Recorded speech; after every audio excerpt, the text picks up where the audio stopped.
Hi guys, my name is Mike. I am Ava Jakubik's father. Today I'm going to be showing you a piece of technology that I use here at home almost every day, and that is the microwave. The microwave takes food that is cold and it warms it up so that you can eat it. To show you how it works, I have a bucket of popcorn. You just take the food that you want to warm up,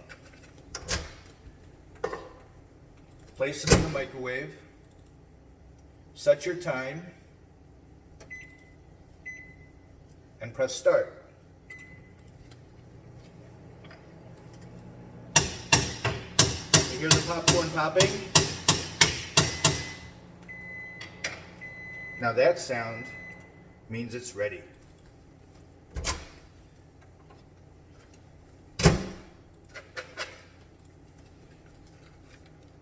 And there you have it.